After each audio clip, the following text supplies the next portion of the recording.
নমস্কাৰ আপোনালোক সকলোকে স্মাৰ্ট ইন এছএমৰ নতুন এটা ভিডিঅ'লৈ স্বাগতম জনাইছোঁ। চ' আমি আলোচনা কৰি আছোঁ জিএনএম নাৰ্ছিং এণ্ট্ৰেন্স এক্সামৰ কাৰণে ইম্পৰ্টেণ্ট কুৱেশ্যন এনচাৰ। গতিকে ভিডিঅ'টো স্কিপ নকৰাকৈ প্ৰথমৰ পৰা শেষলৈ চাই যাব। লগতে ভিডিঅ'টোৰ আৰম্ভণিতে আপোনালোকক আমি এইখন গাইডবুক ৰেকমেণ্ড কৰিব বিচাৰিছোঁ, কিয়নো পৰীক্ষালৈ মাজত মাত্ৰ 45 দিন সময় আছে। গতিকে এই 45 দিন সময় যদি আপোনালোকে ভালদৰে প্ৰিপাৰেশ্যন কৰে, তেতিয়াহ'লে আপোনালোকে নাৰ্ছিঙত চৰকাৰীভাৱে ছিট পোৱাত যথেষ্টখিনি সহায় হ'ব। চ' এইখন গাইডবুকত আপোনালোকে চিলেবাছ অনুসৰি ইংলিছ, ছায়েন্স, মেথমেটিক্স তিনিওটা বিষয়ৰ কুৱেশ্যন এনচাৰ লাভ কৰিব। গতিকে আপোনালোক যিসকলে নাৰ্ছ হোৱাৰ সপোন মনত পুহি ৰাখিছে, গতিকে এণ্ট্ৰেন্স এক্সামত আপোনালোকে খুব ভাল ফল প্ৰদৰ্শন কৰিব লাগিব, তেতিয়াহে আপোনালোকে নাৰ্ছিঙত ছিট লাভ কৰিব চৰকাৰীভাৱে। গতিকে আপোনালোকে এইখন গাইডবুকৰ জৰিয়তে খুব ভালদৰে প্ৰিপাৰেশ্যন কৰিব পাৰিব। এইখন গাইডবুকৰ পৰা যোৱা বৰ্ষত 80%তকৈও অধিক কুৱেশ্যন এনচাৰ কমন আহিছে। গতিকে আপোনালোকে নিৰ্ভয়ে এইখন গাইডবুকৰ পৰা খুব ভালদৰে প্ৰেক্টিছ কৰিব পাৰিব। যিসকলে এতিয়াও ডাউনলোড কৰি লোৱা নাই, ডাউনলোড কৰি ল'ব পাৰিব। লিংক এই ভিডিঅ'টোৰ তলত ডেছক্ৰিপশ্যন বক্সত দিয়া আছে। যিসকলে ডাউনলোড কৰা নাই, সেই লিংকত ক্লিক কৰি আপোনালোকে ডাউনলোড কৰি মোবাইলতে পঢ়িব পাৰিব, অসমীয়াতে পঢ়িব পাৰিব। গতিকে এইখন গাইডবুকৰ জৰিয়তে আপোনালোকে নাৰ্ছত ছিট লোৱাত যথেষ্টখিনি সহায় হ'ব। ডাউনলোড কৰি ল'ব পাৰিব। চ' বেছি পলম নকৰি ভিডিঅ'টো আৰম্ভ কৰিছোঁ। কি বস্তুত কলেষ্ট্ৰল নাথাকে? মাংস, কণী, মাখন, ফল। তো ইয়াৰ কোনবিধ বস্তুত কলেষ্ট্ৰল নাথাকে? তো ইয়াৰ শুদ্ধ উত্তৰ অপশ্যন ডি হ'ব ফল-মূলত কলেষ্ট্ৰল নাথাকে। মাংস, কণী, মাখনত কলেষ্ট্ৰল থাকে আৰু ফল-মূলত কলেষ্ট্ৰল নাথাকে। নেক্সট কুৱেশ্যন দিয়া আছে, তলত দিয়া কোনবিধ মানুহৰ দেহৰ শক্তিৰ উৎস? চ' অপশ্যন এত আছে ডি প্লাছ গ্লুক'জ, অপশ্যন বিত আছে এল মাইনাছ ফ্ৰুক্ট'জ, অপশ্যন ডিত আছে ডি প্লাছ গ্লেক্ট'জ, অপশ্যন ডিত আছে ডি মাইনাছ ৰিবজ। ইয়াৰে কোনবিধ মানুহৰ দেহৰ শক্তিৰ উৎস হয়? তো ইয়াৰ অপশ্যন এ হ'ব কাৰেক্ট এনচাৰ। কুৱেশ্যনটো ইম্পৰ্টেণ্ট হয়, মন কৰিবা। তলৰ কোনবিধ মানুহৰ শক্তিৰ দেহৰ উৎস হয়? শক্তিৰ দেহৰ উৎস হৈছে option A D plus glucose. D plus glucose হৈছে মানুহৰ দেহৰ শক্তিৰ উৎস। তাৰ পিছৰ কুৱেশ্যন দিয়া আছে, তলৰ কোনবিধ খাদ্য ভিটামিন এৰ উৎস? অৰ্থাৎ কোনবিধ খাদ্যত ভিটামিন এ থাকে? কমলাটেঙা, দাইলজাতীয় শস্য, কল, সেউজীয়া শাক পাচলি। ইয়াৰে কোনবিধ শস্যত ভিটামিন এ থাকে? প্ৰচুৰ পৰিমাণে থাকে।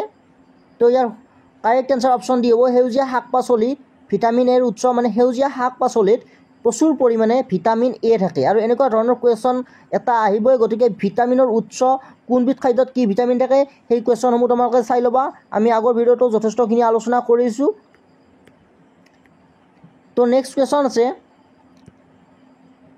ৰেচম কি? ৰেচম, যি ৰেচম সূতা আছে সেই ৰেচম কি সুধিছে? তো অপশ্যন এ আছে পেট্ৰ ৰাসায়নিক উদ্যোগৰ উপজাতক এবিধ আঁহ, সংশ্লেষিত আঁহ, অৰ্ধ সংশ্লেষিত আঁহ, উদ্ভিদৰ পৰা পোৱা প্ৰাকৃতিক আঁহ। তো ইয়াৰ শুদ্ধ উত্তৰ হ'ব অপশ্যন চি অৰ্ধ সংশ্লেষিত আঁহ। ৰেচম হৈছে এবিধ অৰ্ধ সংশ্লেষিত আঁহ। So' correct answer option C. Next question দিয়া আছে, তলত দিয়া কোনবিধ ফলক ফলৰ ৰজা বুলি কোৱা হয়? অৰ্থাৎ তলত দিয়া কোনবিধ ফলক ফলৰ ৰজা বুলি কোৱা হয়? অপশ্যন এ আছে কল, আম, কঁঠাল, আপেল। ইয়াৰে কোনবিধক ফলৰ ৰজা বুলি কোৱা হয়? ফলৰ ৰজা। তো অপশ্যন বি কাৰেক্ট এনচাৰ আম। আমক ফলৰ ৰজা বুলি কোৱা হয়। মেংগ' ফলৰ ৰজা বুলি কোৱা হয়, মনত ৰাখি ল'বা। তো নেক্সট কুৱেশ্যন দিয়া আছে, ইম্পৰ্টেণ্ট কুৱেশ্যন, এলাইজা, যি এলাইজা টেষ্ট আছে সেই এলাইজা টেষ্ট অৰ্থাৎ এলাইজা পৰীক্ষাৰ দ্বাৰা কি ৰোগ ধৰা পেলোৱা হয়? অৰ্থাৎ এলাইজা পৰীক্ষাৰ দ্বাৰা কি ৰোগ ধৰা পেলোৱা হয়? অপশ্যন এ আছে কেঞ্চাৰ, এইডছ, মেলেৰিয়া, টিবি। তো ইয়াৰ শুদ্ধ উত্তৰ কোনটো হয় তোমালোকে নিশ্চয় মন কৰিব পাৰিছা। এলাইজাৰ জৰিয়তে এইডছ বেমাৰ, যি এইডছ বীজাণু আছে সেই বীজাণু ধৰাত পেলোৱা হয় এইডছ এলাইজা টেষ্টৰ জৰিয়তে। যদি ব্যক্তি এগৰাকীৰ এইডছ হোৱাৰ শংকা কৰা হয়, তেতিয়া ডক্টৰে এলাইজা টেষ্ট কৰিব দিয়ে। তো মনত ৰাখি থ'বা। নেক্সট কুৱেশ্যন দিয়া আছে, শ্বেতসাৰ কি? শ্বেতসাৰ কি? অপশ্যন এ আছে ভিটামিন, অপশ্যন বি আছে কাৰ্বহাইড্ৰেট, অপশ্যন চি আছে প্ৰ'টিন, অপশ্যন ডি আছে এমাইনো এচিড। তো ইয়াৰ শুদ্ধ উত্তৰ অপশ্যন এ হ'ব শ্বেতসাৰ হৈছে এবিধ ভিটামিন। শ্বেতসাৰ হৈছে ভিটামিন, মনত ৰাখি থ'বা। শ্বেতসাৰ কি সুধিব পাৰে? শ্বেতসাৰ ভিটামিন। চ' বেছিক কথাখিনি জানিব লাগে, আৰু এণ্ট্ৰেন্স এক্সামত বিশেষকৈ বেছিক কথাবোৰেহে শ্বেতসাৰ এবিধ ভিটামিন। তোৰ মাজতে আপোনালোকক ভাল খবৰ এটা জনাব বিচাৰিছোঁ আপোনালোকে যদি জিএনএম নাৰ্ছিঙৰ এন্ট্ৰেন্স এক্সামত অৱতীৰ্ণ হ'ম বুলি ভাবিছে আপোনালোকে এইখন গাইডবুকৰ জৰিয়তে প্ৰিপাৰেশ্যন কৰিব পাৰে ইয়াত সিলেবাছ অনুসৰি ইংলিছ সায়েন্স মেথমেটিক্স তিনিটা বিষয়ৰ কুৱেশ্যন এনসাৰ লাভ কৰিব এইখন গাইডবুকৰ পৰা যোৱা বছৰ 80%তকৈ অধিক কুৱেশ্যন এনসাৰ কমন আহিছে গতিকে যিসকলে এই বৰ্ষত জিএনএম নাৰ্ছিং এন্ট্ৰেন্স এক্সাম দিম বুলি ভাবিছে আপোনালোকে এইখন গাইডবুক মিছ নকৰিব আপোনালোকে এইখন গাইডবুকৰ জৰিয়তে খুব ভাল এটা প্ৰিপাৰেশ্যন কৰিব পাৰিব ডাউনলোড লিংক এই ভিডিঅ'টোৰ তলত ডেছক্ৰিপশ্যন বক্সত দিয়া আছে আৰু অসমীয়াতে পঢ়িব পাৰিব মোবাইলতে পঢ়িব পাৰিব যিসকলে এতিয়া ডাউনলোড কৰি লোৱা নাই জিএনএম নাৰ্ছিং এন্ট্ৰেন্স এক্সামত অৱতীৰ্ণ হ'ম বুলি ভাবিছে আপোনালোকে অতি শীঘ্ৰে এইখন গাইডবুকৰ জৰিয়তে প্ৰিপাৰেশ্যন কৰিব পাৰিব ডাউনলোড লিংক ভিডিঅ'টোৰ তলত ডেছক্ৰিপশ্যন বক্সত দিয়া আছে ধন্যবাদ নেক্সট কুৱেশ্যন দিয়া আছে সুস্থ মানুহৰ দেহত কোলেষ্ট্ৰেৰলৰ পৰিমাণ কিমান থাকিব লাগে 3 ভাগ 0.3 ভাগ 0.03 ভাগ 0.06 ভাগ তো ইয়াৰ শুদ্ধ উত্তৰ অপশ্যন বি 0.3 ভাগ কোলেষ্ট্ৰেৰল থাকিব লাগে অৰ্থাৎ ওজনৰ শতকৰা হিচাপত নেক্সট কুৱেশ্যন দিয়া আছে তলত দিয়া কোন বৰ্গৰ প্ৰাণীৰ হৃদপিণ্ডত দুটা প্ৰকোষ্ঠ থাকে সো অপশ্যন এ আছে উভচৰ বি আছে স্তন্যপায়ী চি আছে পক্ষী ডি আছে মৎস্য সো অপশ্যন কেইটা কেতিয়াবা অলপ উল্টা পাল্টা হৈ যায় এইটো লৈ কনফিউজ নহবা একো কথা নাই সো উভচৰ স্তন্যপায়ী পক্ষী মৎস্য ইয়াৰে কোনটো বৰ্গৰ প্ৰাণীৰ হৃদপিণ্ডত প্ৰকোষ্ঠ থাকে সুধিছে দুটা প্ৰকোষ্ঠ থাকে তো মৎস্য বৰ্গৰ প্ৰাণীৰ দেহত হৃদপিণ্ডত দুটা প্ৰকোষ্ঠ থাকে নেক্সট কুৱেশ্যন দিয়া আছে মানুহৰ দেহৰ কোনটো অংশত WBC গঠন হয় অপশ্যন এ আছে যকৃত অপশ্যন বি আছে বালগ্ৰন্থি অপশ্যন চি আছে হৃদপিণ্ড আৰু অপশ্যন ডি আছে স্প্লেন প্লিহা ইয়াৰে কোনটো অংশত WBC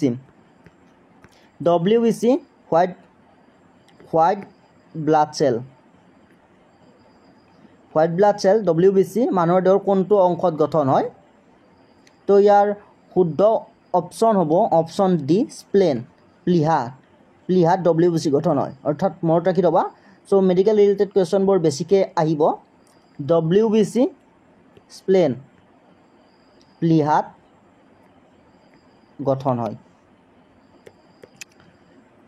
নেক্সট কুৱেশ্যন চাবা কোনটো অংগ দুৰ্বল হ'লে জণ্ডিছ হয় অপশ্যন এ আছে হৃদপিণ্ড বি আছে অগ্নাশয় অপশ্যন চি আছে যকৃত অপশ্যন ডি আছে হাওঁফাওঁ ইয়াৰে কোনটো অংগ দুৰ্বল হ'লে জণ্ডিছ হয় দেহত সো আমি নিশ্চয় জানো লিভাৰৰ প্ৰব্লেম যেতিয়া হয় তেতিয়া জণ্ডিছ হয় বিলুৰুবিনটো যেতিয়া হাই হৈ যায় তেতিয়া জণ্ডিছ হয় তো ইয়াৰে যকৃত লিভাৰ যেতিয়া দুৰ্বল হ'ব তেতিয়া জণ্ডিছ হ'ব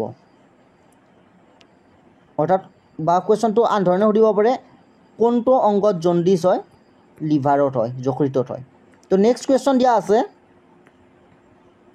এণ্টামিবা হিষ্টলাইটিকা কি ভাইৰাছ বেক্টেৰিয়া আদ্য প্ৰাণী এটাও নহয় সো এণ্টামিবা হিষ্টলাইটিকা কি ভাইৰাছ নে বেক্টেৰিয়া নে আদ্য প্ৰাণী তো ইয়াৰ শুদ্ধ উত্তৰ হ'ব অপশ্যন চি আদ্য প্ৰাণী আৰু এণ্টামিবা হিষ্টলাইটিকা এটা আদ্য প্ৰাণী মনত ৰাখি থবা সো নেক্সট কুৱেশ্যন দিয়া আছে কপাহৰ আহত কি থাকে অপশ্যন এ আছে চৰ্বি বি আছে চেলুলছ চি আছে চেলুলছ দুটাই চেলুলছ আছে এটা প্ৰটিন হ'ব লাগিছিল এইটো আৰু ডি আছে এটাও নহয় তো ইয়াৰ শুদ্ধ উত্তৰ অপশ্যন বি হ'ব চেলুলছ কপাহৰ আহত কি থাকে কপাহৰ আহত চেলুলছ থাকে মনত ৰাখি থবা কপাহৰ আহত থাকে চেলুলছ তো আজিৰ এই ভিডিঅ'ত আমি এইকেইটা ইম্পৰ্টেণ্ট কুৱেশ্যন আলোচনা কৰিলোঁ তো আমি তোমালোকৰ কাৰণে যি MCQ প্ৰস্তুত কৰি ৰাখিছিলোঁ প্ৰায় 250 MCQ আমি প্ৰস্তুত কৰি ৰাখিছোঁ বেছিভাগ আমি আলোচনা কৰিলোঁ আৰু কেইটামান পাৰ্ট পাবা তাৰপিছত আমি ক্লাছ 10ৰ যিখন NCERTৰ বুক আছে ক্লাছ 10ৰ ছায়েন্সৰ যি NCERTৰ বুক আছে সেই বুকৰ পৰা আমি কুৱেশ্যন এনচাৰ আলোচনা কৰিম তো আজিৰ এই ভিডিঅ'টো আমি এইখিনিতে শেষ কৰিছোঁ ধন্যবাদ